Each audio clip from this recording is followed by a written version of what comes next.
नमस्कार, स्वागत है आप सबका देश देशांतर में। मैं हूं कवीन सचान और आज हम खास चर्चा करेंगे।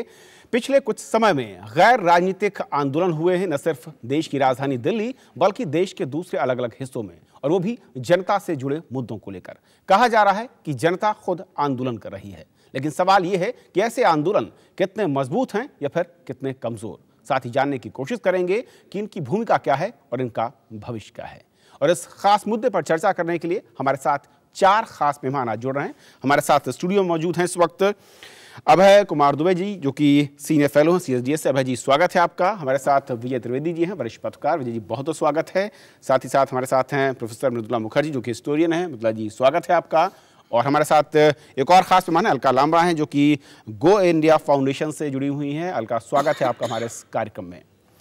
शुरुआत मैं मृदुला जी आपसे करना चाहूँगा। पहले के जो आंदोलन, जहां पर कहा जाता था कि भीड़ जुटती थी, अगर हम जेपी से शुरू करें, उसके बाद 89 में रथ यात्रा और फिर एक धार्मिक उस तरह के आंदोलन हुए, लेकिन पिछले अगर कुछ वर्षों में देखें तो आंदोलनों की शक्ल बदली है। मुद्दों को लेकर अगर कहा जाए, कितने ये मौजूद हैं और कितने मजबूत या फिर कितने कमजोर आपको नजर आते हैं इस तरह के आंदोलन? देखिए, आंदोलन ये जो अभी जिनकी हम हाल ही में बात कर रहे हैं, एक तो अभी जो इशू है उसको लेके जो हुआ गैंग रेप वाला जो इशू है, और दूसरे उसके पहले जो अन्ना हजारे से जुड़े हुए आंदोलन, उसकी हम बात कर रहे हैं, करप्शन के इश्यूज को लेके।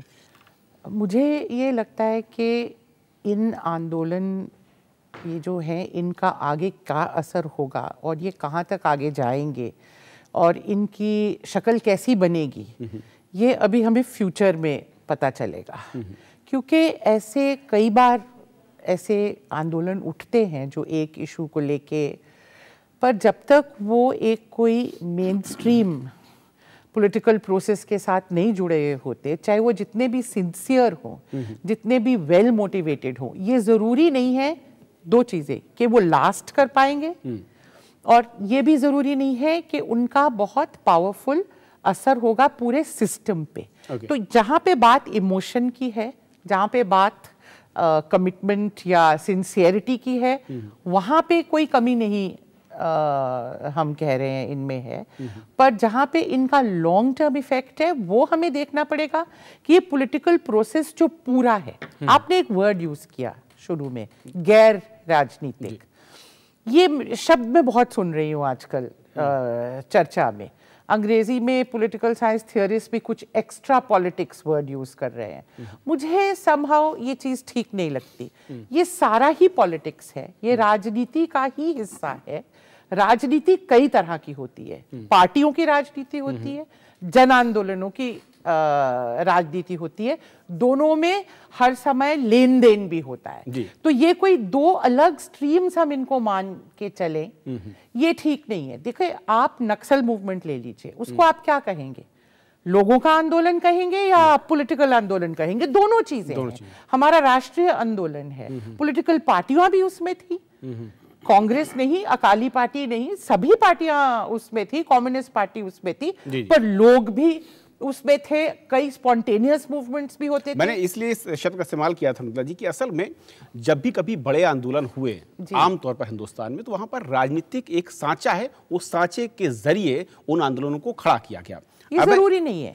मैं हाल के दिनों को अगर देखें तो वहां पर कहीं ना कहीं जनता बिना किसी बैनर या बिना किसी पार्टी के साथ वो अलग खड़ी नजर आई है मुद्दों के साथ। अभय जी, अब सवाल ये है कि असल में जो पिछले 1-2 साल में दिखा है, जो तस्वीर दिखी है, आंदोलन दिख रहा है, वो यूथ दिख रहा है जो आमतौर पर कहा जाता था, जिसकी आलोचना होती थी कि वो देश या फिर जनता से जुड़े मुद्दों को लेकर उतना ज्यादा सेंसिटिव नजर नहीं आता जितना होना चाहिए था। किस तरह का बदलाव इन आंदोलनों के जरिए देख रहे हैं? क्योंकि ये राजनीतिक व्यवस्था के खिलाफ दिखता है, राजनीतिक दलों के साथ जरूर नहीं है, लेकिन व्यवस्था के खिलाफ जरूर दिखता है। पहली बात तो मैं कहूँगा, ये जो कुछ भी हो रहा है राजनीतिक व्यवस्था के खिलाफ नहीं है।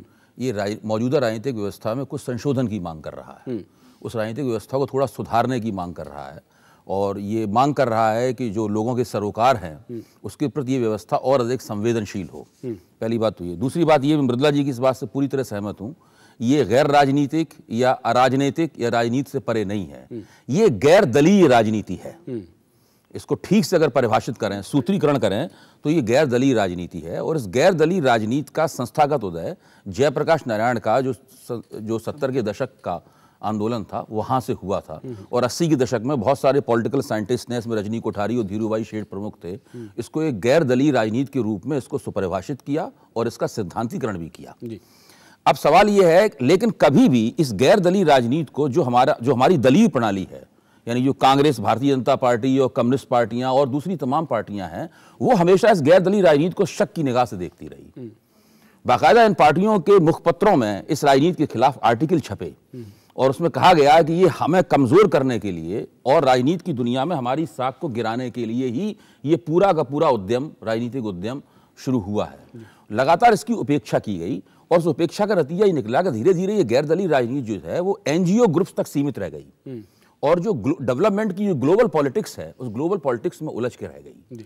फिर 90 के दशक में भूमंडलीकरण हुआ और उसके बाद कांग्रेस का वर्चस्व इस देश की राजनीति पे से खत्म हो गया, टूट गया और गठजोड़ राजनीति शुरुआत हुई। तो भूमंडलीकरण की राजनीति के प्रभाव में और गठजोड़ राजनीति के प्रभाव में सड़क पर विरोध करने के जो आंदोलन हुआ करते थे वो पूरी तरीके से नाकारा हो गए और न तो मजदूर वर्ग की राजनीति प्रभावी रह गई, न किसानों की राजनीति प्रभावी रह गई और सड़कों पर जो छात्रों के, नौजवानों के जुलूस निकलते थे, ये सब चीजें बेकार हो गई। और लंबे अरसे से दरअसल हमारी सड़कें, हमारे चौराहे और हमारे मैदान राजनीतिक प्रतिरोध से बिल्कुल खाली थे। वो गूंज सुनाई देनी ही बंद हो गई थी। जो कुछ हो रहा था वो संसद में होता था। संसद की जो स्टैंडिंग कमेटीज थी, जो प्रवर समितियां थी, जो स्थायी समितियां थी, उन्हीं के अंदर होता था और पार्टियों के अपने आला कमानों में और पार्टी की जो क्षेत्रीय और प्रांतीय इकाइयां होती थी, सारी राजनीति उन्हीं में सिमट कर रह गई। राजनीति केवल चुनाव तक सीमित रह गई। 2 चुनावों के बीच में जो राजनीति होती है उस राजनीति का वजूद धीरे धीरे हमारे देश से समाप्त होता जा रहा था। ये चीज पिछले 1.5-2 साल में अलग अलग शक्लों में निकल के हमारे सामने आई है। ये गैर दलीय राजनीति है। इस दलीय राजनीति ने जो पार्टी पॉलिटिक्स, चुनावबाजी की राजनीति है, इसने जो उसकी उपेक्षा की थी, ये एक तरह से उसका बदला सा हो रहा है। अब लोगों की समझ में आ रही है अगर इस राजनीति की पहले उपेक्षा न करते और दलीय राजनीति और गैर दलीय राजनीति के बीच में एक समरसता होती, एक कोई सूत्र होता, कोई समन्वय होता, तो स्थिति नहीं आती। इस राजनीति के दबाव में इस राजनीति के अंदर संशोधन होता रहता, इसके अंदर सुधार होते रहते और हमारा सिस्टम और पहले से बेहतर होता रहता। सिस्टम में लंबे अरसे से कोई सुधार नहीं हुआ है, पुलिस में सुधार नहीं हुआ है, प्रशासन में सुधार नहीं हुआ है, चुनाव में सुधार नहीं हुआ है, किसी चीज में कोई सुधार नहीं हुआ है। सारे सुधार लटके पड़े हुए हैं, बिल आए हुए हैं, सरकारी रिपोर्टें हैं, फाइलों में बंद पड़ी हुई हैं। उसी का नतीजा है कि लंबे अरसे तक नेता लोग बैठकर खा रहे हैं, मौज मजा कर रहे हैं। उस प्रणाली में, जिस प्रणाली पे वो मौज कर रहे हैं, उस प्रणाली के अंदर भी सुधार उन्होंने नहीं किया है।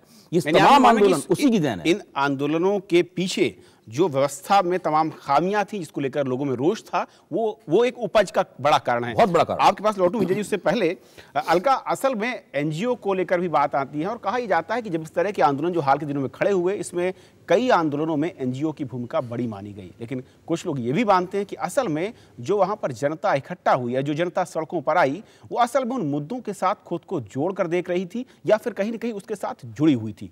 क्या आपका मानना है? नहीं, दोनों चीजें हैं। जोड़कर देख भी रही थी और पूरी तरह से जुड़ी हुई थी। इस आंदोलन ने साबित किया है। और मैं कहूँगी 18 साल से मैं एक पॉलिटिकल एक्टिविस्ट हूँ, कार्यकर्ता हूँ, पर कहीं ना कहीं ये कमी हमें भी एक युवा लीडर के तौर पर खलती रही कि देश के युवाओं को एक छत के नीचे लाना संभव नहीं हो पा रहा था। कहीं ना कहीं विचारधारा, पॉलिटिकली जो हमारी महत्वाकांक्षाएं हैं वो बीच में आ रही थी। उसके बाद हम लोगों ने देखा कि एक अन्ना आंदोलन हुआ, जिसमें हमें मालूम था कि भ्रष्टाचार के खिलाफ इस देश में एक आंदोलन हो रहा है। उस आंदोलन का एक नेतृत्व कर रहा है, एक चेहरा था उसका। तो जो सरकारों के लिए बहुत आसान था कम्युनिकेशन करना कि कभी सरकार की तरफ से कोई प्रतिनिधि अन्ना से बात कर रहा है और अन्ना सरकार के पास जा रहे हैं। लेकिन ये जो आंदोलन है, मैं ये कहूंगी, ये आधुनिक भारत का, युवाओं का वो आंदोलन है जो आने वाले समय में मुझे लग रहा है और बढ़ेगा।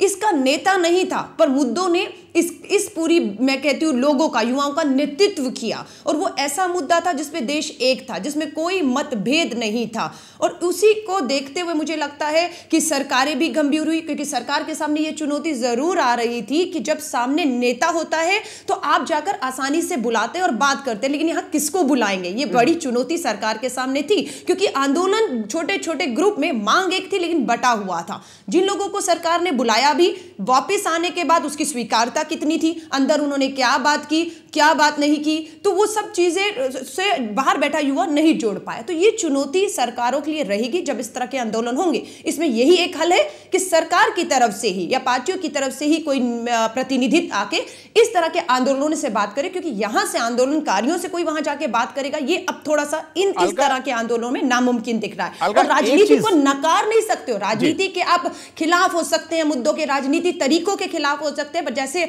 मेरे साथी ने कहा, हम सब पैनल में जो है इस बात से सहमत हैं कि गैर राजनीतिक कुछ नहीं है, सब कुछ राजनीति है और हल भी राजनीतिक ही है। लेकिन एक चीज जानना चाहूंगा अलका कि आपने कहा कि जिस आंदोलन का एक चेहरा नहीं है वहां पर जो संभावनाएं हैं, यानी कि मसलों का हल ढूंढने के लिए वो ज्यादा बेटर दिखती हैं, आपका ये मानना है। लेकिन क्या इसके नुकसान नहीं है, जहां पर अगर चेहरा नहीं है और अगर वो आंदोलन अनियंत्रित होता है तो फिर उसके किस तरह के नुकसान और उसकी परिणति क्या हो सकती है?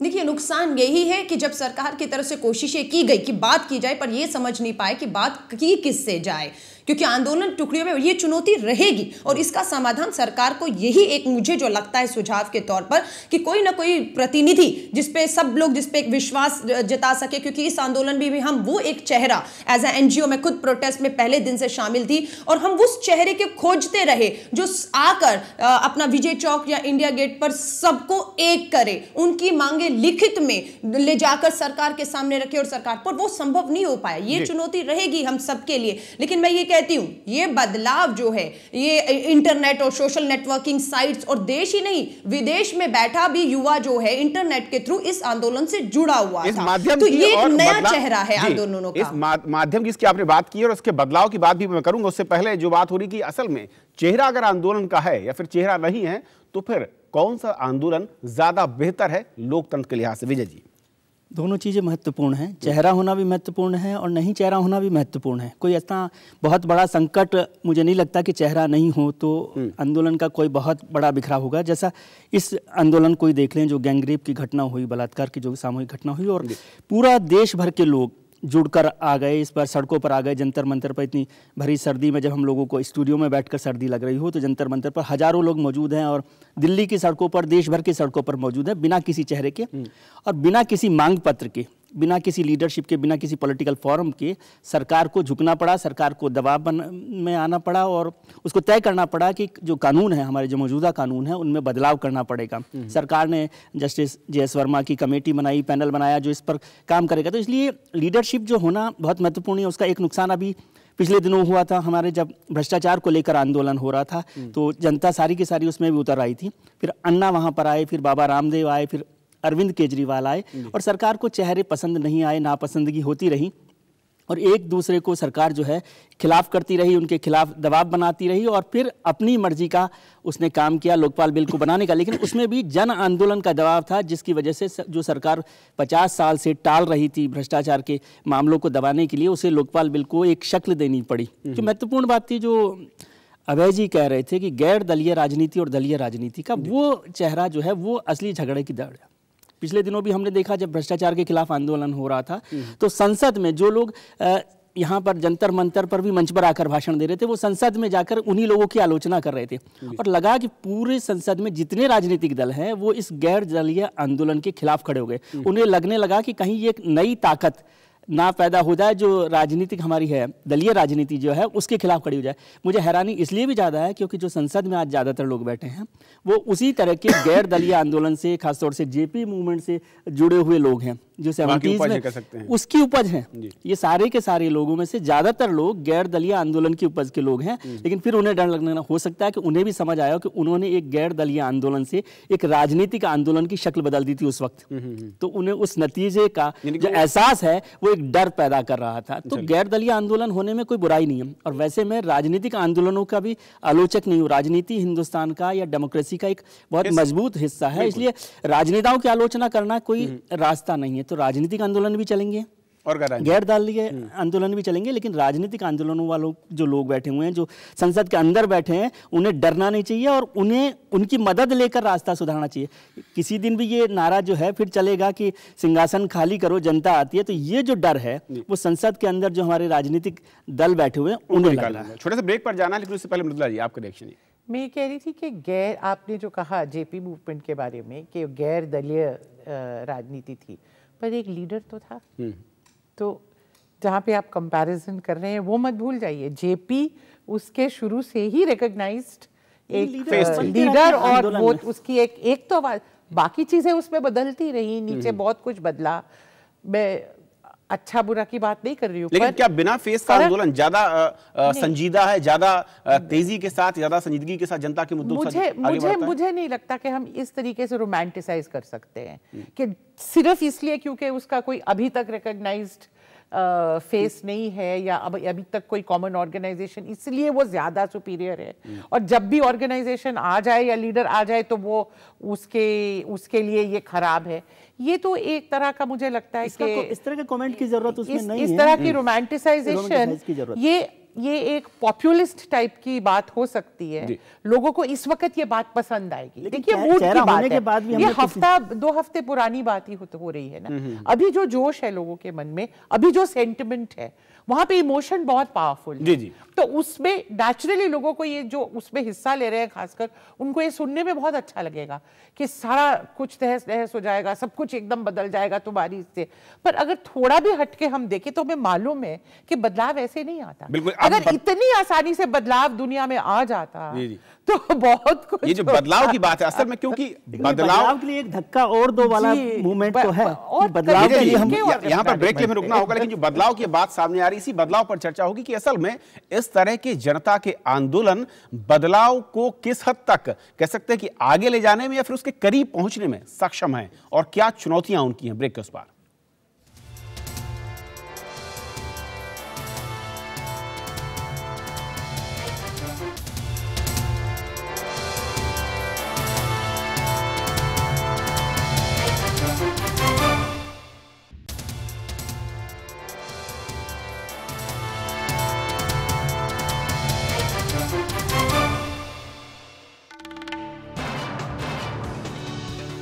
तो ब्रेक के बाद आपका फिर से स्वागत है। बात हो रही है हाल के दिनों में जनता के आंदोलन की, जनता के उन मुद्दों की जिनको लेकर वो सड़कों पर है, उसके नफा और नुकसान की, और साथ ही साथ आखिर बदलाव के लिए इन आंदोलनों को किस तरह की चुनौतियों से आगे निपटना होगा। हमारे साथ लगातार 4 खास मेहमान बने हुए हैं। अलका, शुरुआत आपसे करना चाहूंगा इस हिस्से में कि असल में किस तरह की चुनौतियां हैं जब जनता के आंदोलन हो और बहुत ज्यादा बड़े नाम आंदोलनों के साथ चेहरों के तौर पर अगर जिन्हें कहा जाए, अगर वो जुड़े हुए नहीं हैं, तो फिर उस गुस्से को, उस कह सकते हैं कि जो उनकी तमाम मुद्दे हैं, उनको कैसे आखिर तक हल तक ले जाने की कोशिश और उसके बीच की चुनौतियां हैं।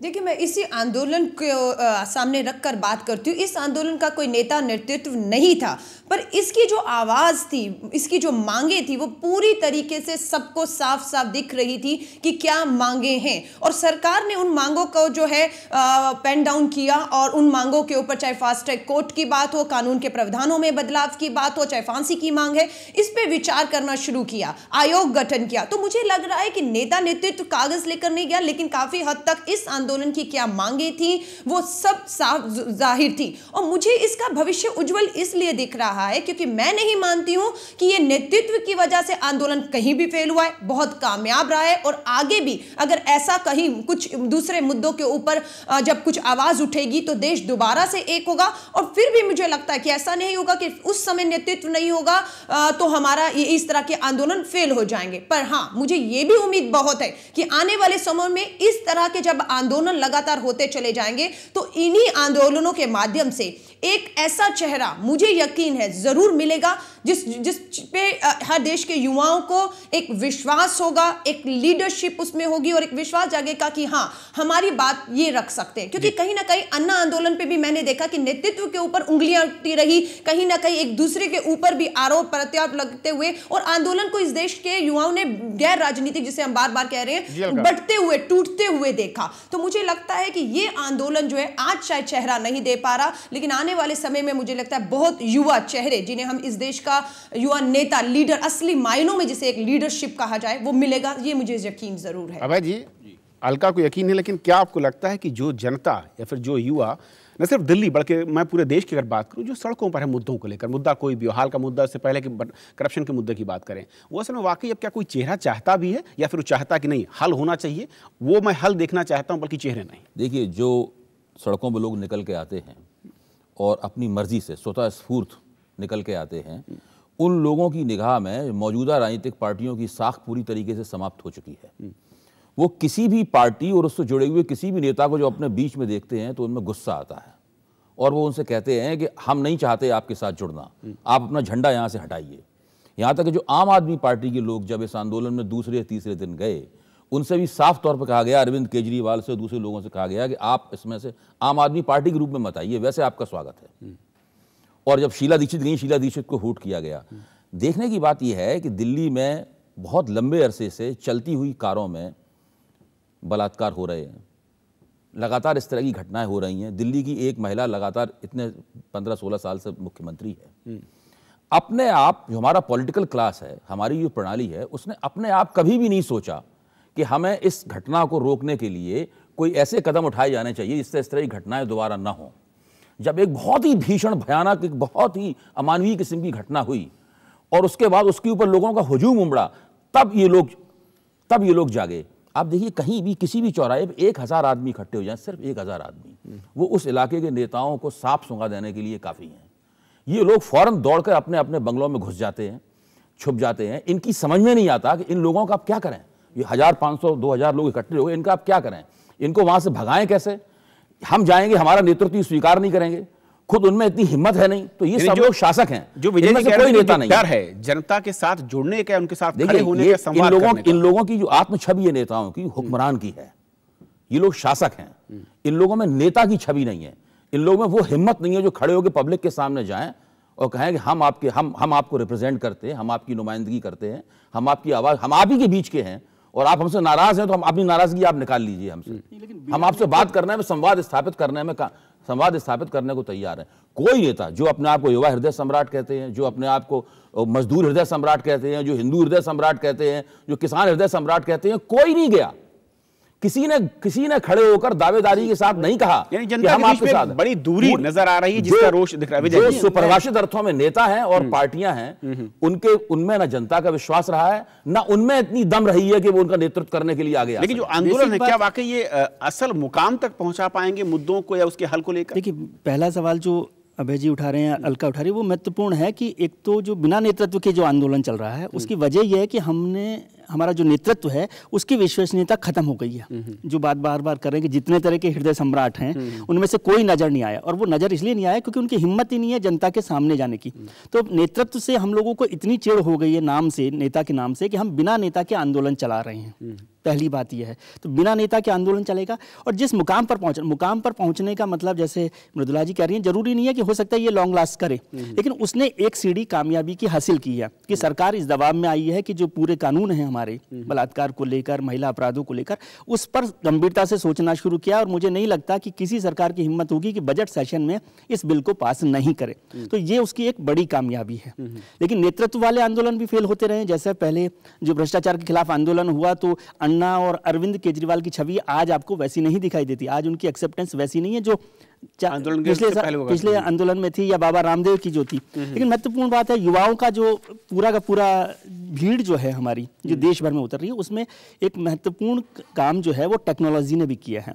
आज देश भर में 90 करोड़ लोग मोबाइल यूजर हैं, 6.5 करोड़ लोग जो है फेसबुक पर हैं, 1.5 करोड़ लोग ट्विटर पर हैं, 1 करोड़ लोग ऑर्कुट पर हैं। तो वो लोग जब अपने डीयू से निकलते हैं, कैंपस से निकलते हैं और जंतर मंतर तक पहुंचते हैं, तब तक उनका मैसेज जो है उनके साथियों में 1000 लोगों में पहुंचता है। और यही वजह होती है कि बिना किसी उसके मैसेज के, बिना किसी लीडरशिप के हजारों लोग वहां पर पहुंच जाते हैं।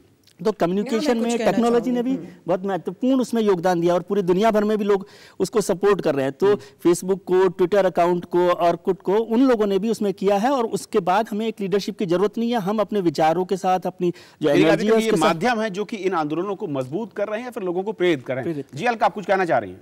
नहीं, मैं यहाँ पर जो युवा आंदोलन, क्योंकि हम कहते हैं कि हम युवा भारत में हैं, युवाओं के आंदोलन होते हैं, और बहुत बुरा लगता है कि जब एक युवा चेहरा, जो माफी चाहूंगी, अक्रॉस द पार्टी लाइन देश की आज चुनकर पार्लियामेंट में है, मुख्यमंत्री हैं वो युवा, और देश की पार्लियामेंट में, पार्टियों में बहुत जिम्मेदार पदों पर हैं, दुख होता है कि जब भ्रष्टाचार के खिलाफ ये पूरा देश खड़ा था, या आज महिलाओं के साथ जो उस पे देश खड़ा था, मुझे लग रहा था अक्रॉस द पार्टी लाइन, राजनीति से उठकर सभी युवा सांसद जितने हैं सभी को एक हाथ में हाथ डालकर, चाहे वो विजय चौक था, चाहे वो रामलीला मैदान था, पहुंचना चाहिए था, देश के युवाओं को एड्रेस करना चाहिए था कि हम वो युवा हैं अक्रॉस द पार्टी लाइन जो देश की पार्लियामेंट में आज बैठे हैं, और ये हमारी जिम्मेदारी है। हम विश्वास दिलाते हैं आपको, चाहे वो भ्रष्टाचार के खिलाफ कानून है, चाहे महिलाओं की सुरक्षा से, हम आपको लाकर देंगे। लेकिन मुझे कमी लगी, वो नहीं हो सका। इवन की दूसरी पॉलिटिकल पार्टियां सिर्फ यही उम्मीद लगाकर बैठी, नहीं, माफी चाहूंगी कि राहुल गांधी को ही आना चाहिए था। मुझे लगा दूसरी पार्टियों के जो युवा नेता हैं, जो आज देश के मुख्यमंत्री भी हैं अपने अपने राज्यों के, सभी को राजनीति से ऊपर उठ के हाथ में हाथ मिलाकर दोनों आंदोलनों में बाहर आकर विश्वास जीतने की कोशिश करनी चाहिए थी। मुझे लगता है बहुत बड़ा मौका इन सभी युवा नेताओं ने खो दिया है, और उसी से जो हमारी वो कमी भी हुई है। बिल्कुल भरोसे की कमी है, जो कि लगातार सारे पैनलिस्ट कर रहे हैं कि असल में वो भरोसा कहीं ना कहीं खत्म हुआ, इसके चलते जनता को खुद सड़कों पर उतरना पड़ रहा है। मृदुला, चलते चलते आपसे आखिरी रिएक्शन की असल में जो बदलाव की बात हो रही है, जैसे अलका ने कहा कि एक आगे बढ़ने की बात होती, जनता के साथ खड़े होने की बात होती है। अभय जी कह रहे हैं कि कहीं ना कहीं हिम्मत नहीं बची है। विजय जी कह रहे हैं कि एक डर है कि कहीं यह आंदोलन जिसके उपज हम यहाँ पहुँच गए तो हमें हटाकर कोई अगला तो नहीं आने वाला। रास्ता फिर क्या है? असल में मुद्दों को लेकर जनता जिस रास्ते पर है, क्या वो बिल्कुल सही रास्ता और वही इकलौता रास्ता इस वक्त नजर आता है उसे अपने मुद्दों को हल करने के लिए? देखिए, मुझे यहाँ पे लगता है कि जैसे लोकपाल बिल को लेके जो आंदोलन था, और अभी भी ये जो आंदोलन है, जैसे सभी ने कहा कि पूरा उसका एम्फसिस जो है, जैसे लोकपाल बिल पे भी ऐसे हमको दिखाया गया कि एक लोकपाल बिल अगर पास हो जाए तो करप्शन इंडिया में ख़त्म हो जाएगा। अभी अगर हम ये सच में सोच के चलें कि ये जो लेजिस्लेशन अभी बजट सेशन में सख्त से सख्त, बढ़िया से बढ़िया हम बिल पास कर दें और औरतों के अत्याचार का मामला खत्म हो जाएगा, तो हमसे बड़े बेवकूफ़ नहीं होंगे। मुझे यही नाराज़गी है। ये आंदोलन बहुत बढ़िया है, जैसे मैंने कहा, सेंटिमेंट का बात है, गुस्से की बात है, आइडेंटिफिकेशन, और लोग अपना सैक्रिफाइस करके आ रहे हैं, अपनी नौकरियां से आ रहे हैं, अपनी पढ़ाई छोड़ के आ रहे हैं, अपने पैसे खर्च के आ रहे हैं। इसको सही रास्ता दिखाने का मतलब मैं ये समझूंगी कि जो बुनियादी सवाल हैं वो आंदोलन के सामने उठाने वाले लोग होने चाहिए।